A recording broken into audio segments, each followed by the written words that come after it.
भारतरत्न पंडित भीमसेन जोशी हे माझे गुरु.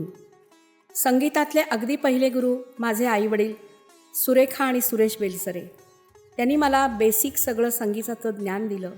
त्यानंतर पंडित सी रामचंद्र, पंडित CR व्यास यांच्याकडे मला शिकण्याचं भाग्य मिळालं.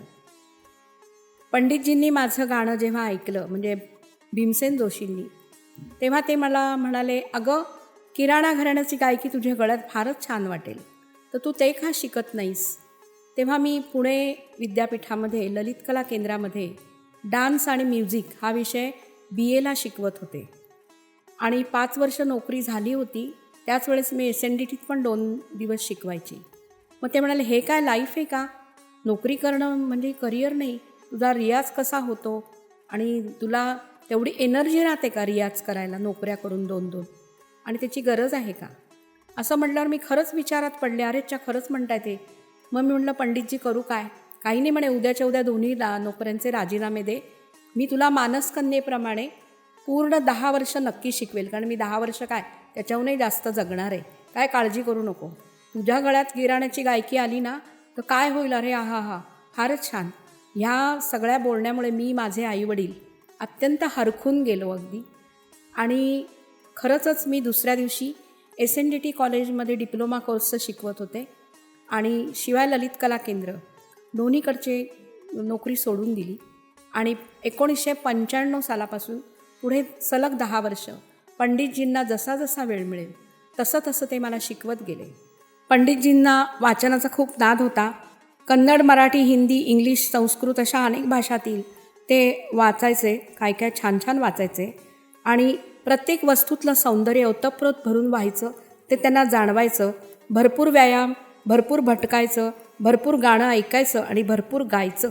विविध ठिकाणी भाषातील संगीत पण ते ऐकत असत आणि अतिशय रसभरीत असं त्यांचं जीवन होतं. बालपणी वडिलांकडून मिळालं संस्कृतचं त्यांना संस्कार होते. तसंच जानप्पा कुर्तकोटी, कृष्णराव पंडित, राजाभैया पूछवाले, पंडित विनायकबुवा पटवर्धन, रामभाऊ कुंदगोळकर उर्फ सवाई गंधर्व अशांकडून गानसंस्कार त्यांना मिळाले. आणि त्यांनी त्याचं इतकं सोनं केलं आणि त्यांची स्वतंत्र शैली एक किराणा घराण्याची अतिशय सुंदर पद्धतीने तयार केली. त्यातला एक अंशतः मला काहीतरी मिळाला.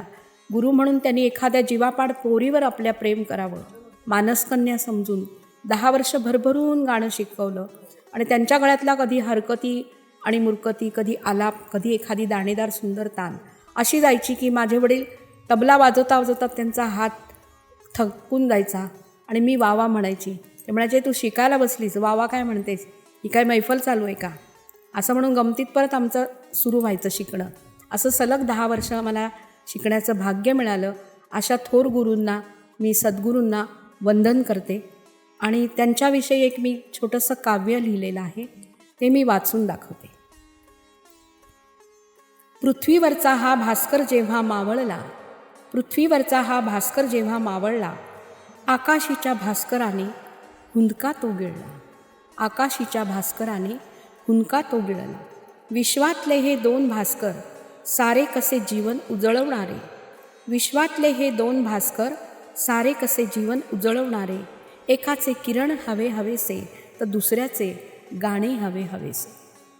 आज सुने सुने आभाळ, स्वरकिरणांची दिवाळी आज सरली. आज सुने सुने आभाळ, स्वरकिरणांची दिवाळी आज सरली. स्वरतालांची आतिषबाजी मिटली, कंठातील पक्ष्यांचे गाणेही थबकले. पण मनामध्ये जे गाणं अजूनही अनेक लाखो लोकांच्या मनामध्ये रुंजी घालते, त्यांचे गाणं आणि त्यांचा आवाज जो गुंततो तो शतकानुशतक अनेक वर्ष असाच टिकून राहणार. त्यांच्या या जयंती दिनानिमित्त त्यांना मनोमन मी अभिवादन करते. आणि आता त्यांच्याच आवाजामध्ये थोडंसं हे पुढील काही रागदारी संगीत ऐकूया. जरूर ऐका. मी आपली सर्वांची परिचित गायिका चारुशीला बेलसरे.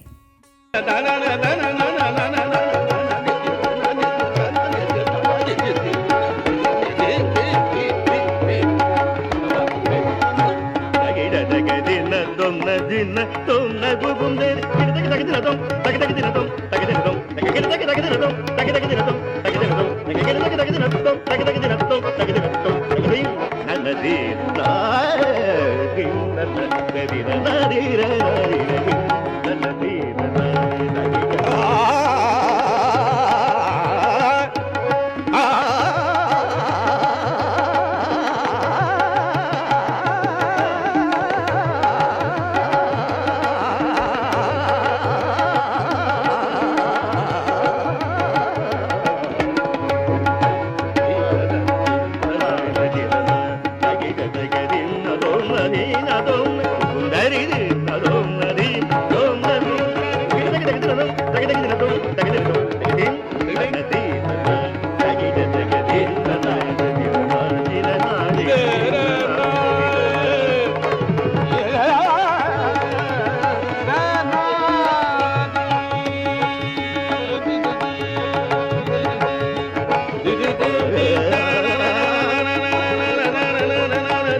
Nadi